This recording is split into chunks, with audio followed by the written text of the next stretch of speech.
Howdy, Pima Aztecs. Welcome to Chapter 6, Microbial Chemical Requirements for Nutrition and Growth, Part 1. I think there's 4 videos for Chapter 6. So let's get started with the fun. Okay, I think I might have said this at the beginning of class, but microbial growth. So when you think something's growing, you think it's like getting bigger. But to a microbiologist, when they talk about microbial growth, that means an increase in the number of microbes in a population. How many times they've reproduced. So, you have a mother cell, you split into 2 daughter cells, etc. Usually when you talk about microbial growth, you are not talking about the size of a single microbe. So for example, here's where some people get confused. Here's an agar plate. Looks like it's blood agar, maybe. But each one of these circles, this is not a single bacteria. You have to have a microscope to see a single bacteria. These are colonies. So these are, I don't know how many, it depends on the microbe. You can have 1 million microbes in one of these colonies. So when you see growth, microbial growth on a plate, you're looking at these things called colonies. And they usually, if you prepare the plate correctly, the colonies will arise from a single cell. And I think I've talked about this in the past, a biofilm is just a collection of microbes on a surface. So you could, you don't call a colony a biofilm. So a biofilm would be something like on your teeth. So a whole bunch of microbes growing on your teeth, that would be a biofilm. And then aren't these cute? You can get these little, I don't know, they're not stuffed animals. I guess they're stuffed microbes. So they're really cute. I've got a couple of these. Students have given them to me, and lab people have given them to me. So for example, here's the flu, which is the orthomyxovirus. Bordetella pertussis is the yellow guy. Streptococcus is the red guy, and Shigella is this little guy over here with all these fimbriae. And I wonder, I haven't checked the website, but I wonder if they have one now for the coronavirus. It's kind of would be interesting to have that in my collection.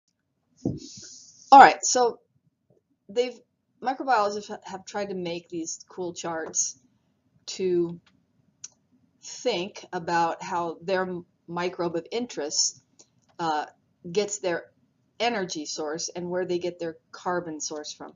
So if you remember from the previous chapter, chapter 5 in metabolism, you basically take a glucose molecule, which is C6, H12O6, and you tear it apart and you get energy in the form of ATP. So all these types of living things on this planet, the photoautotroph, the chemoautotroph, the photoheterotroph, and the chemoheterotroph, all living forms, I think all living forms, there may be some outliers on that, can be classified as one of these types of organisms, depending on where they get their energy from and depending on where they get their carbon source from. So for example, a photoautotroph, so photo means light, and auto means self, and troph means nourishment or eating. So if you are a photoautotroph, you get your energy source from the sunlight specifically, and your carbon source from carbon dioxide. If you are a chemoautotroph, you get your energy from inorganic chemicals. So remember, inorganic chemicals don't have a carbon in them. Usually Organic compounds have carbons and hydrogens, and inorganic chemicals do not.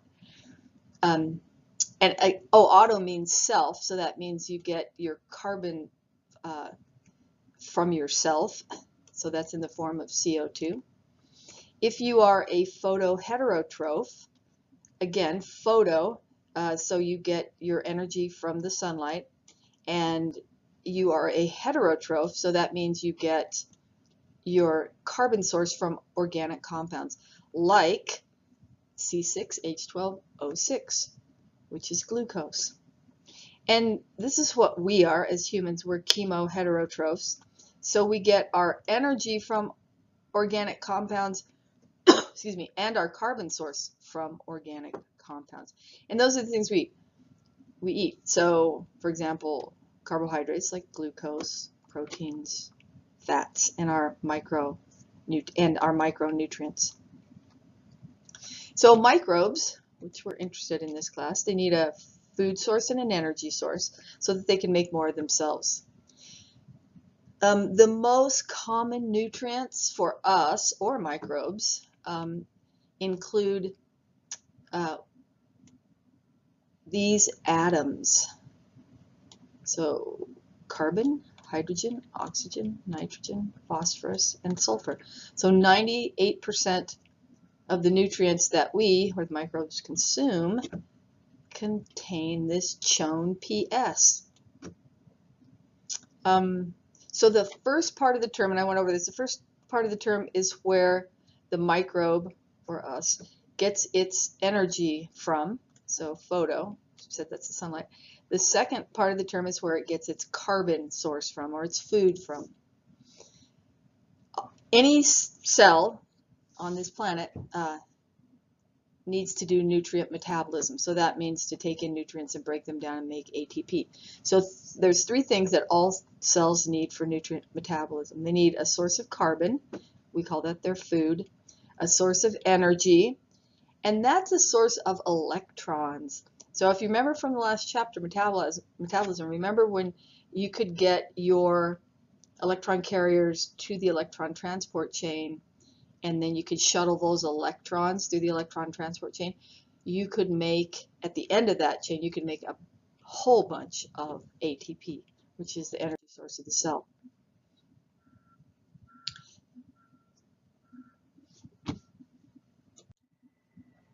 So on the previous slide, I said there were all living things needed three things. When you're just trying to categorize all the things that living organisms need, you can break it down in a lot of different ways, but for this topic, we're going to just say that all living things, all cells that are living, need two major things, an energy source and a carbon source.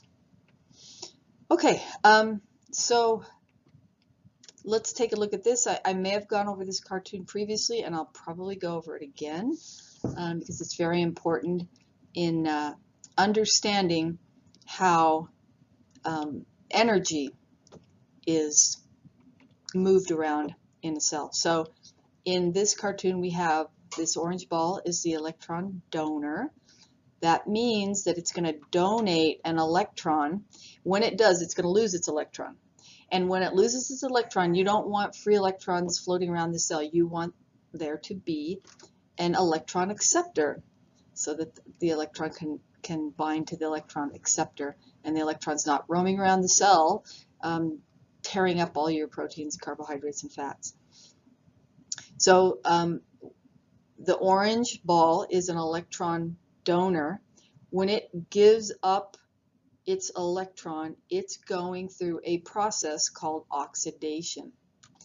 So the electron donor, once it gives up its electron, that process is oxidation, and then the electron donor becomes an oxidized donor because it went through a process of oxidation. The blue molecule is the electron acceptor. So it accepted the electron. When it did that, it went through this process of reduction, and then it became a reduced acceptor. And you might wonder why, when you got something, you accepted this electron, Why then did you become reduced? Because they're talking about the charge. So if this electron acceptor was some molecule, maybe it was a +3, and when it accepted an electron, it's accepting a negative charge. So therefore that positive or +3, you add one negative charge to it, this guy's going to become a +2 molecule, and therefore it will be called a reduced acceptor. So all organisms require electrons in the form of hydrogen atoms in order to do redox reactions. So reduction, oxidation reactions are called redox reactions to produce energy. And also they use hydrogen atoms for hydrogen bonding. Okay, so here's our chart again. I've pointed out to you that if you are an autotroph, that means you are self-feeding. That means your carbon food source is in the form of carbon dioxide. So photoautotrophs include plants, and you know that plants make carbon dioxide, so do algae, cyanobacteria, and they use water to reduce carbon dioxide. So that means they're if you're reducing carbon dioxide, that means you're adding electrons to it, and that will produce molecular oxygen as a byproduct. Photoautotrophs also include photosynthetic green sulfur, purple sulfur bacteria, and they don't use water and they don't produce molecular oxygen, but they're still photoautotrophs like plants and algae. More autotrophs would include a chemoautotroph, and that would include hydrogen, sulfur, and nitrifying bacteria. And then an inorganic source of food or an inorganic source, in other words, an inorganic source of carbon, are called autotrophs, and they use inorganic carbon dioxide as their food or carbon source. So remember, CO2 is inorganic. Yeah, it has a carbon, so maybe you learned that if you're an organic molecule, you have carbon in you, but really, if you are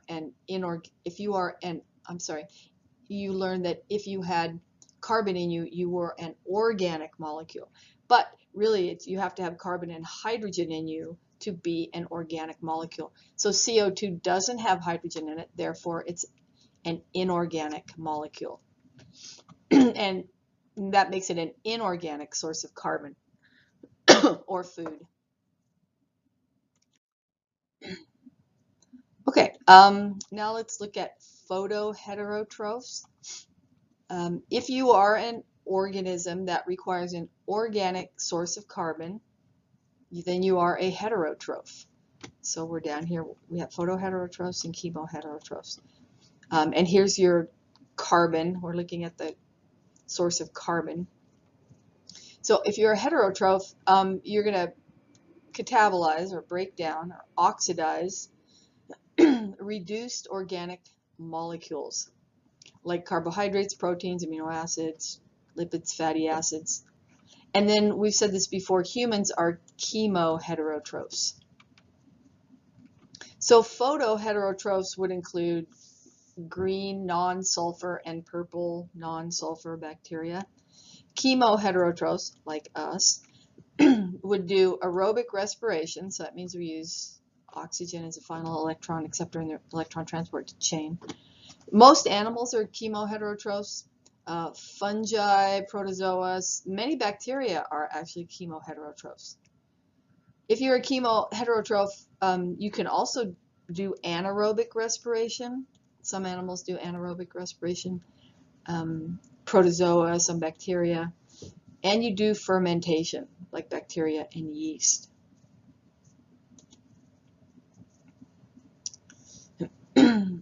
Parasitic microbes, saprophytic or fungal microbes, are also heterotrophic. So they require complex nutrients from outside sources. So that means they're not making their own food source like the autotrophs do. If you're an organism and you get so now we're over here in the energy column, if you get your energy from light for the cellular processes that we do, like, for example, some cellular processes are anabolism, that's building things up, cell transport, so you're moving things around in the cell, and motility, so you're able to move yourself in your environment. If you get your energy from light, then you are a phototroph. So plants, algae, cyanobacteria are all phototrophs.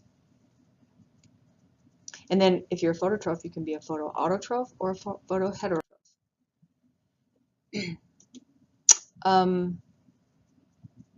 If you are a chemotroph, so that means you acquire your energy from redox reactions, and we just saw a cartoon of the redox reactions. That's when you shuttle electrons from an electron donor to an electron acceptor. So if you acquire your energy from redox reactions, that means you do aerobic or anaerobic respiration, or you do fermentation. You're moving electrons around. If you acquire your energy and you use inorganic and organic chemicals for your cellular processes, then you are a chemotroph. And like I said, humans are chemotrophs. Specifically, we're chemoheterotrophs. So there's 4 basic groups. We just went over the 4 basic groups. This is just another diagram from your book. So it's got the energy source on the x-axis, the carbon source on the y-axis. So the carbon source could be carbon dioxide or organic compounds. The energy source could be light or chemical compounds. There's 4 basic groups: photoautotrophs, chemoautotrophs, photoheterotrophs, and chemoheterotrophs. Prokaryotes have members in all 4 groups. There's also organotrophs. They get their electrons as hydrogen atoms from the same organic molecules that give them their carbon source. Lithotrophs get electrons from inorganic molecules like molecular hydrogen, nitrates, hydrogen sulfide, and iron. So let's look at macro versus micronutrients. You've probably heard of those terms. So for example, macronutrients are required in large amounts. Micro are required in small amounts. Macronutrients include protein, fat, fiber, water, carbohydrates. Micronutrient examples include antioxidants, vitamins, and minerals. Macronutrients would include things like cereals, meat, fish. Micronutrients you mainly get from your vegetables, fruits, eggs. Macronutrients contribute to the bulk of energy that we need. Micronutrients help various functions of the body, and they basically, well, they're understood to prevent disease. And here's just a summary of it. Macronutrients are required in larger amounts, micronutrients in small. When you break down your nutrients, and if you've had Bio 202, you know this, when you break down your nutrients, that's called digestion. So remember, let's say you're eating a cheeseburger. When you put it in your mouth, that's ingestion. When you actually break the molecule, the carbohydrate and protein and fat molecules down, that's called digestion. And you can do internal digestion or external digestion. We do internal digestion in our GI tract. specifically in our small intestine. But you can also digest things externally, like bacteria and fungi. And this is just the diagram from your book that shows how to break down the energy source and carbon source. Okay, oxygen requirements to live. Obviously, well, actually, let me be more specific. O2 is molecular oxygen. That's what we require as humans. We breathe oxygen in and give off CO2.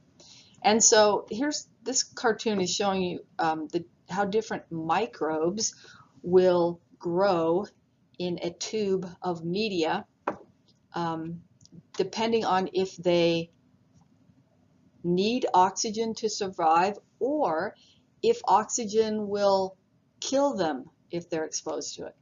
So here's the oxygen concentration on the y-axis. So here at the top of the tube, it's a loose-fitting cap. That means oxygen can get inside the tube.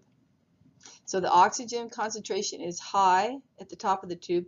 The oxygen concentration is really low or non-existent at the bottom of the tube. And then on the x-axis, you have these different types of microbes. So obligate aerobes, if you need oxygen to survive in your microbe, then you are called an obligate aerobe. And look, you live here up at the top of the tube where most of the oxygen is. All obligate aerobes have detoxifying enzymes like catalase. So remember that if you are a cell and you live in an oxygen-rich environment and you can thrive there, then you have enzymes that can detoxify the reactive oxygen species that occur when you live in an oxygen-rich environment. So that's obligate aerobes. They love oxygen. They have all the enzymes that can detoxify any of the reactive oxygen species they could encounter.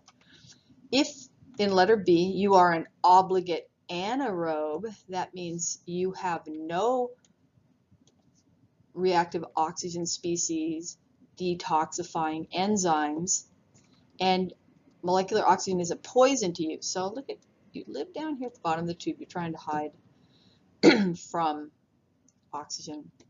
In letter C, this kind of microbe is a facultative anaerobe.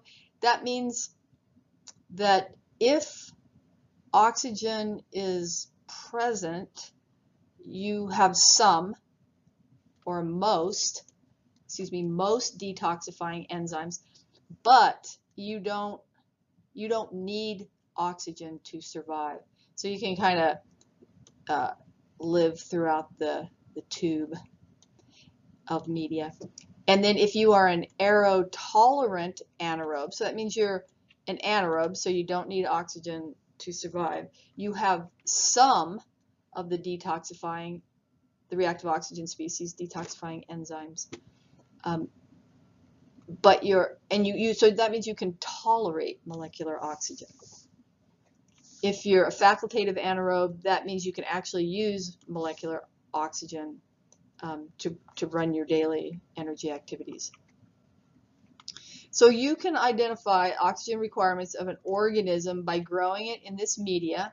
It's called thioglycolate, and it has an oxygen gradient. So I've noticed that there's some microbiologists disagree as to the definition of a facultative or an aerotolerant anaerobe, but for this test, we will say that an aerotolerant organism never uses oxygen for its metabolism, but it can grow in the presence of oxygen. So if it doesn't, an aerotolerant anaerobe, it doesn't ever use oxygen, but it has some reactive oxygen species detoxifying enzymes. So if it finds itself in an oxygen-rich environment, it can still grow. It's not killed in the presence of oxygen. Anything that's an obligate microbe, that means it's obligate, just means strict, it's essential, or it's a requirement. So if you are an obligate aerobe, that means oxygen, aerobic oxygen, is a requirement. It's essential for you to survive. If you're an obligate anaerobe, that means without oxygen, that means it is essential that you do not grow in an oxygen-rich environment. Oxygen is a poison for you. And a facultative anaerobe, facultative just means you can kind of adapt to the situation. So you're an anaerobe, that means you don't use molecular oxygen in your daily energy requirements, but you can adapt if you find yourself in an oxygen environment. So generally, facultative anaerobes and aerotolerant microbes and aerotolerant anaerobes, they don't need oxygen. They can live with it or they can live without it. But in facultative, if oxygen is present, they will use it because they have the enzymes to detoxify. Okay. Covalently bound oxygen, molecular oxygen, and molecules like glucose, C6H12O6, they are not toxic oxygen molecules. Toxic forms of oxygen are very reactive, oxidizing agents. That means they steal electrons. That means they get reduced. Oxidizing agents get reduced. That means they take an electron from another molecular compound. When you're stealing electrons from other compounds, that causes a really damaging environment. It can damage your cells because these agents, these oxidizing agents that steal electrons, can damage your proteins and lipids. So in these cartoons, saw this hopefully in Bio 202. Here's the primary structure of a protein. So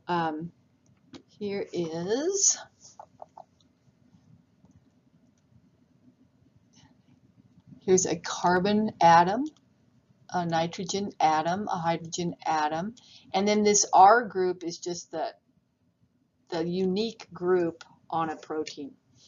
And then a protein, so this is primary structure, it's just its sequence of amino acids.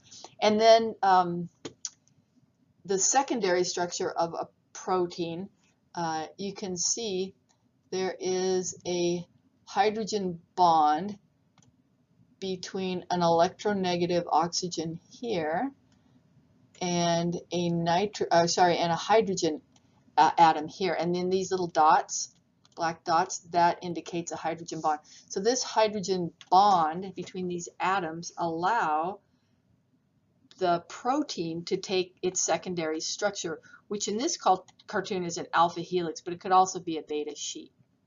Two major categories. The protein's tertiary structure also is formed by hydrogen bonds, and the quaternary structure of a protein just means when two or more polypeptides form bonds to make a protein, a full protein. And then the cartoon down here is a triglyceride.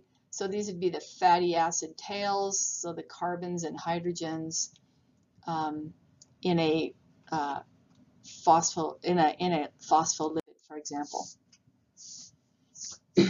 Okay, so this is a cartoon of what reactive oxygen species look like that I was talking about. Here's molecular oxygen. Notice there's no unpaired electron in molecular oxygen or over here in the hydroxyl ion. If you have an unpaired electron, that's trouble because it can tear things up in your cell. So some infamous reactive oxygen species include superoxide anion. So this is O2 negative, so it's an anion, so it has a negative charge, and then it has this free electron, or an unpaired electron, I should say, to be more specific. Peroxide is a reactive oxygen species. The hydroxyl radical is a reactive oxygen species because it has this unpaired electron. The hydroxyl ion is not a reactive oxygen species. So in terms of the tests, reactive oxygen species include peroxide, superoxide, the hydroxyl radical, and ozone. I'm sure you've all heard of the ozone layer. That's classified as a reactive oxygen species. Okay, so let's look at some of these chemical formulas. Here is 2 superoxide radicals plus 2 hydrogen ions in the presence. So well, let me back up. These superoxide radicals, you don't want those floating around in your cells, so you want to detoxify them. And you can detoxify superoxide radicals, a type of reactive oxygen species, using superoxide dismutase. So this is an enzyme, dismutase. So it will take the superoxide radicals, and in the presence of, or these are the different kinds of SODs, but they'll take the superoxide radicals and make hydrogen peroxide and molecular oxygen. Now, hydrogen peroxide is still toxic, so you need other enzymes like catalase to further detoxify hydrogen peroxide into water. And so if you are a microbe and you live where there's oxygen, you need to have these enzymes to detoxify these reactive oxygen species that can come about from molecular oxygen. So most, not all, every living cell on Earth lives in the presence of some concentration of molecular oxygen. So these little brackets, if you've had chemistry, they just mean concentration. Every cell catabolizes or breaks down molecular oxygen to toxic reactive oxygen products like superoxide radicals or anions. Superoxide dismutase and catalase, so I mentioned that, so you'll need catalase to further detoxify hydrogen peroxide.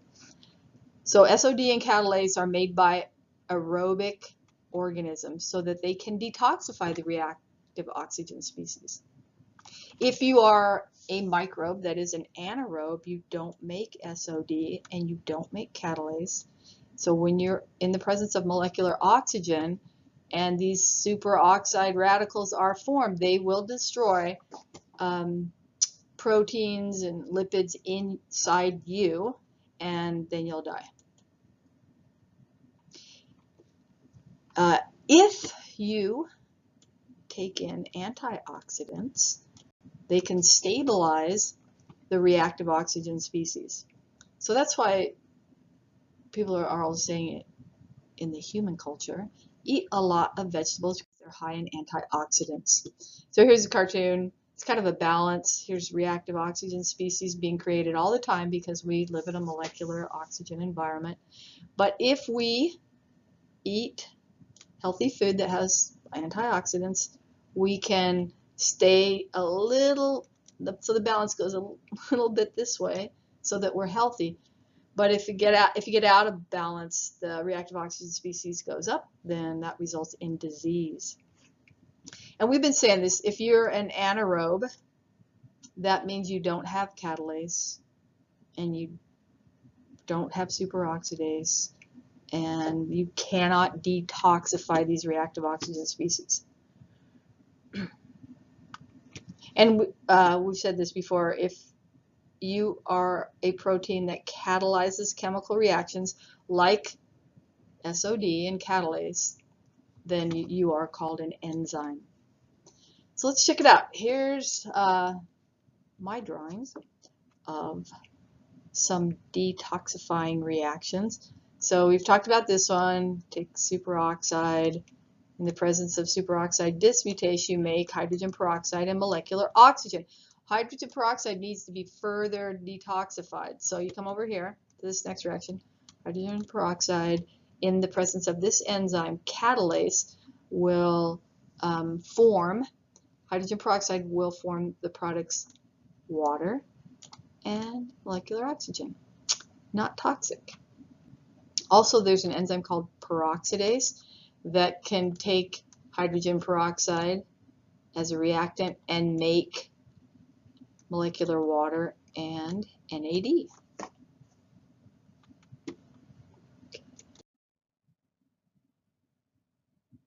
There's 5 relationships to oxygen based on how tolerant you are to toxic oxygen forms, like superoxide and hydroxyl radical and hydrogen peroxide, aka collectively they're called reactive oxygen species. You can also call them radicals. You can also call reactive oxidizing species oxidizing agents because they get reduced.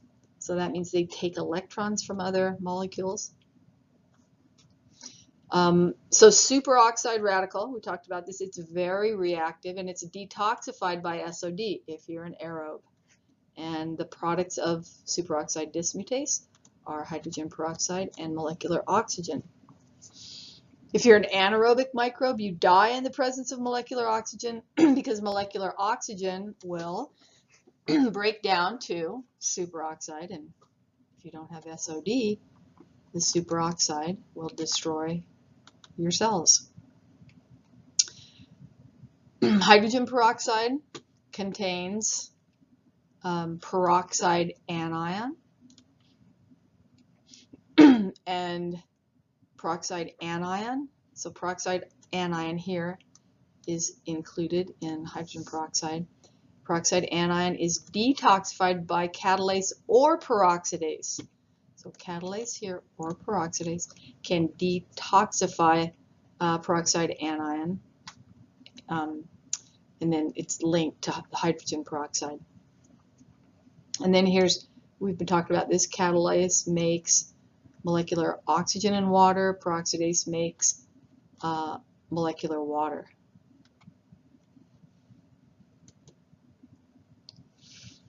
Singlet oxygen is a very reactive oxidizing agent. That means it gets reduced. That means it steals electrons. Neutrophils, that's my symbol for neutrophils, use singlet oxygen to kill microbes. Thanks, neutrophils. The hydroxyl radical, that means it's got that unpaired electron, is the most reactive oxygen form. So hydroxyl radical results from the incomplete oxidation of hydrogen peroxide, but that's not a problem because hydrogen peroxide can be detoxified with catalase or peroxidase if you are an aerobe. Aerobes can use other antioxidants to protect themselves, like vitamin C, vitamin E. That's why they say if you eat a lot of vegetables with vitamin C, that's a great antioxidant. If you are an obligate aerobe, like us, you need oxygen, you need molecular oxygen as your final electron acceptor in the electron transport chain in metabolism. And we've said this, obligate anaerobes can tolerate the presence of oxygen if they have some of the enzymes to detoxify reactive oxygen species. We've talked about these guys, facultative anaerobes. An example is E. coli is a facultative anaerobe. They don't need oxygen, but if oxygen's there, they can use it. They have the enzymes to detoxify it. Aerotolerant anaerobes include lactobacilli, and those guys change milk into cheese.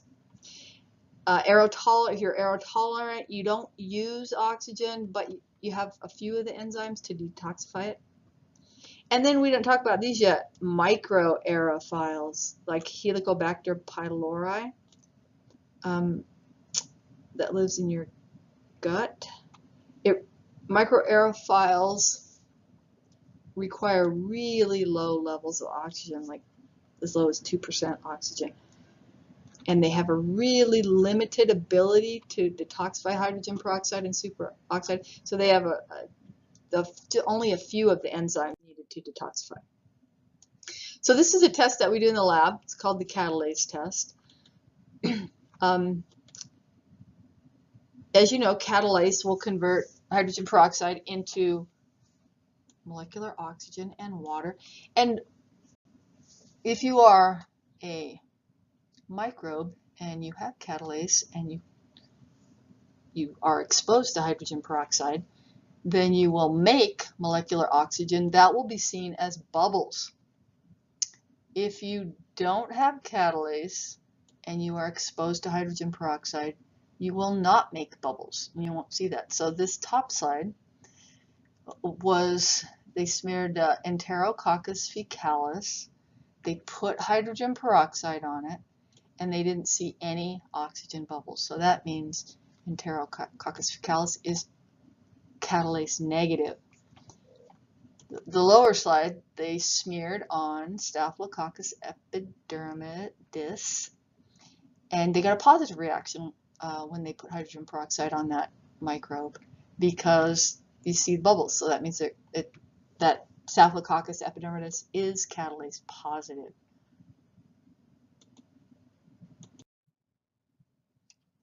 Okay, so we've been talking about oxygen requirements for microbes. Now let's talk about their need for nitrogen, or nitrogen requirements. So here's a cartoon of an amino acid. Here's the amino end of the amino acid, and here's the carboxyl end of the amino acid, and here's the R group. So this R group is unique to each different amino acid. And then here's nucleic acids, so adenine, guanine, cytosine, uracil, and thymine, so DNA and RNA. And you can see that to make DNA and RNA, you need nitrogen. So all these ends, lots of nitrogen in nucleic acids. So some organisms can, they call it fixing atmospheric nitrogen, which is N2. They can fix it into a usable form of nitrogen, like ammonia or NH3. Some organisms, they can't use nitrogen as it comes to them as N2 or molecular nitrogen. They have to fix it or change it into a usable form, like ammonia. So bacteria like cyanobacteria and rhizobium can fix atmospheric nitrogen, N2, into a usable form, NH3. So now they can use the nitrogen to make their nucleic acids. Nitrogen is part of amino acids and nucleic acids. Some organisms get their nitrogen from organic sources. Like us, we get our nitrogen from the proteins that we eat. Some organisms convert nitrate to the ammonium ion, and then that ammonium ion can be used by plants to make things. So here's a table of some growth factors of microorganisms and their functions. So we talked about amino acids. Cholesterol is used to make cell membranes. Heme is used in hemoglobin. NADH, as you remember from metabolism, that's an electron carrier. And niacin is a precursor of NAD and NADP. PABA, we talked about that. It's a precursor of folic acid, which helps to make nucleic acids. And then here's all these B complex vitamins. So if you are a cell, CHON makes up, these atoms make up about 95% of the dry weight of a cell. And then the rest of the dry weight could be phosphorus, sulfur, calcium, all these other elements. Some organisms can synthesize everything that they need from inorganic nutrients. Most organisms, like us, we require small amounts of organic materials that they can't synthesize. So humans cannot synthesize vitamins. So we require that